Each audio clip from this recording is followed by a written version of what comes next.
Hey, dude, brought the Jeep. I'm ready for Bronco Week. Let's compare these two. So here's the thing. It's a sport. What the f?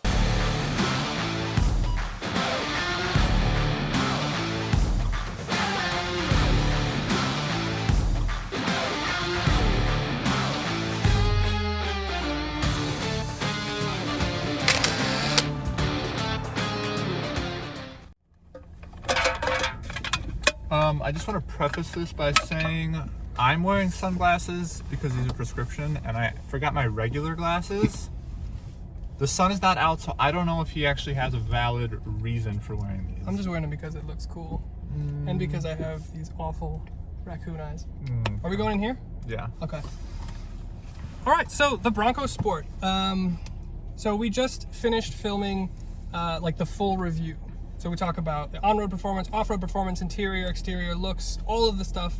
So if you haven't watched that, go ahead and watch that first. This is basically just kind of an overarching shoot from the hip. This is our overall takeaways from the day from our off-roading on the trails. So Paulo did the off-road delivery, so I'll let him talk about what he thought first, and then I'll give my 2 cents. As we run into some branches. Yeah, so this will be fun because he's gonna have to deliver monologue while he's trying to do some like trail crawling. Yeah, I mean, I was quite impressed. I guess like I'll just start with a few things that really stuck out that I enjoyed were the front facing camera really gives you some good visibility and insight into what's in front of you. That's nice. While you're on the trail.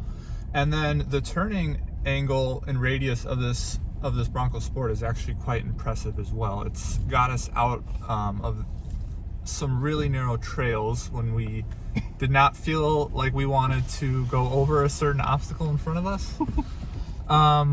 Some other things, you know, the GOAT modes, the go over all terrains. We didn't really For any terrain. yeah, we didn't really like mess with those or experiment too much with those. Basically kept it in normal mode. Yeah, Although I mean, they didn't really is, feel a need to put it in is, any special it mode. seemed to me like it was plenty capable on its own. I mean, like you switch it into like rock crawl or like mud ruts, and it locks your 4-wheel drive system. So you have a twin clutch pack in the back that kind of handles your torque split, but it does like a brake torque for like your locking diff. So your rear diff isn't actually a true axle lock. It's just like a brake torquing thing, similar to like what a 4Runner Limited would do. Yep. But yeah, like for that drive mode, it's like you just turn it into there, and then it turns on your 4-wheel drive, and then it turns on your locking diff. So it's like you can handle those things until you can't, and you can make your manual inputs if you know what you're doing. Oh, this is getting into the We need to get some of the like the wire spreaders. This is getting kind of rocky up here. So this is a good test then. So this is being the Bad Lads trim, which means it's one trim from the very top. So next year it'll probably be the top trim because the thing above it is the, what is it, the first edition, which is like a ridiculous mud and ruts. I just put it in rock crawl mode. Perfect. So what did that do? So that locked the 4-wheel drive system. Yep. So it locked the center diff, and And it the locked the rear diff. diff. So here we are. Do a little crawl. Good. I mean, it's got good torque. It's got good control. 277 pound-feet, which is really kind of what you want for off-roading. The horsepower number is a little bit less important. But yeah, I mean, this thing has been pretty impressive. And being the Badlands trim, you do get things like an upgraded wheel and tire package. The Steelies are not everyone's vibe, and I understand that, but I mean, they're nice and strong. And then you get the Falcon Wild Peak all-terrain tires. I think they're like 29 inches. So that's a nice all-terrain tire. You get an extra inch of ground clearance at like 8.8. So that's pretty cool. I've been pretty impressed. Oh, you get a bunch of skid plates and stuff underneath as I'm hearing sticks. Well, the odd thing is that the spare tire isn't a Falcon. Yeah, that is a little bit odd. All-terrain tire. Do What you type? want me to get out and help you here? Ooh. Easy, easy, easy. Good? You're good? All the way to the right? Yeah, I am all the way to the right. Okay. Got a little room there and brakes. Good. Like, look at this. I mean, so The turning here's the radius thing. is really impressive. The thing for me is like, so many people make fun of this. You're good, easy power. The thing for me is that people talk trash about this thing, easy going down here, because it's the unibody architecture and it's not the body on frame, it's not the true Bronco, they call it an escape. And like, sure, underneath the skin, based on the architecture, that's true. But all those things I just mentioned about the Badlands trim, like, it makes it much more capable. Like, I would never in 1,000 years see anybody take their Escape out here. And like, I was a little bit nervous about what this thing would be able to do today, but I've been really impressed.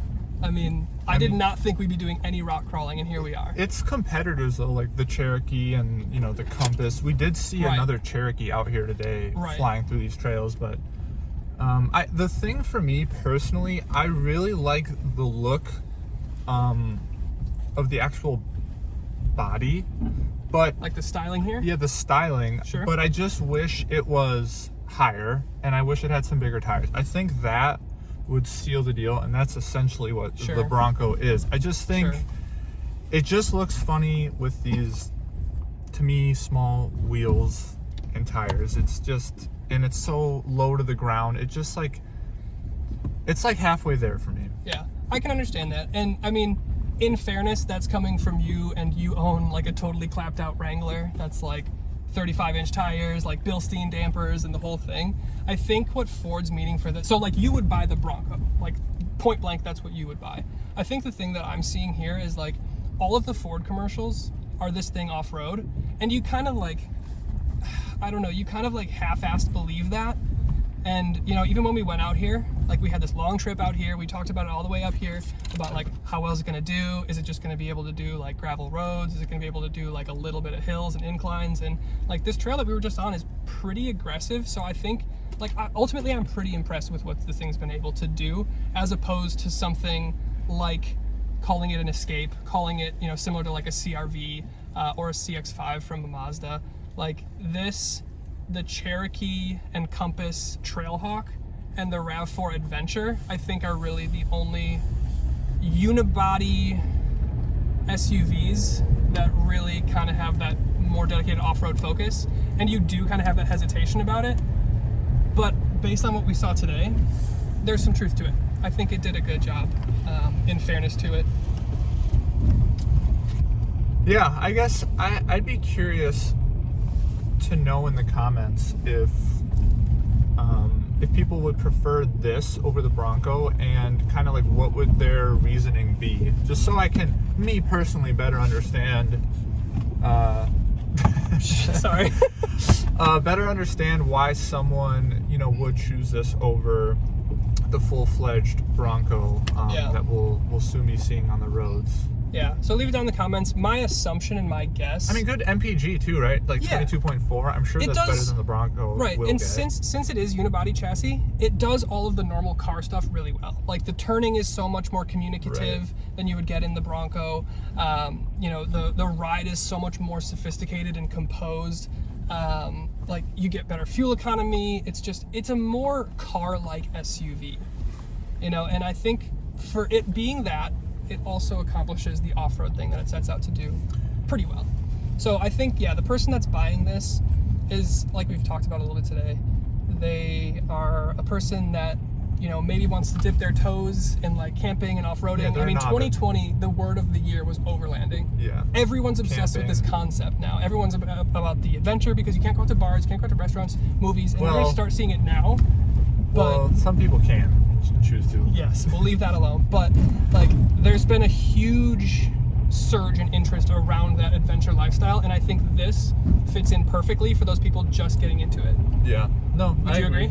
I would agree. I think it's a good beginner car into the more serious overlanding and you know, trail-focused cars like the Wrangler and the Bronco. Yeah. And even like the 4Runner TRD. Yeah. I mean, I have a 4Runner TRD off-road. You know, it's body on frame, it's truck-based, you know, it's like dedicated off-roader, fine. But, I mean, I came from driving an Infiniti G37, like sports cars kind of thing, and I miss not falling over when I turn, because there's just so much body roll. Yeah. And like having feeling in the steering, I miss that, and you get more of that here. So yeah, I mean, but if you're gonna do anything more than what we did today, Bronco, like, you just have to. And it's gonna be like, if this thing is this capable, the Bronco, it's like the big Bronco is gonna be so badass.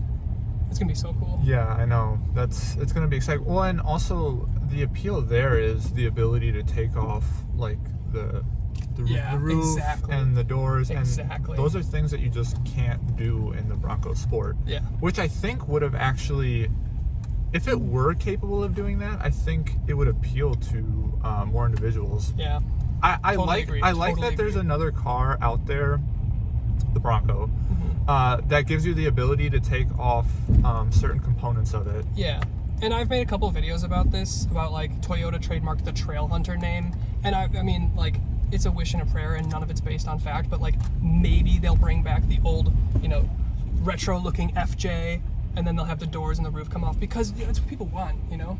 People that buy the Wrangler, 90% of the people that buy Wranglers don't take them off-road. But they take it off, they buy the Wrangler because you can take the roof off, because you can take the doors off, because you get that open air experience. It's kind of like having a convertible in your SUV. It's so cool. It's so unique. I know, yeah, it's so cool. No other SUV really offers like that capability. Yeah. Yeah. I guess we'll wrap it up here. Final thoughts. I was impressed by this thing. Yeah, that's kind of it.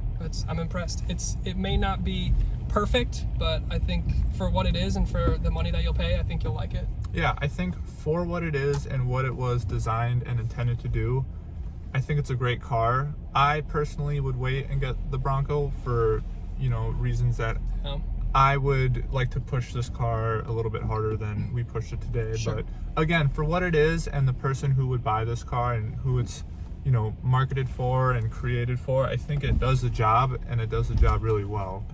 Yeah, I totally agree. And you guys let us know what you think down in the comments. Thank you so much for watching and following along on our adventure today, and we'll see you next time.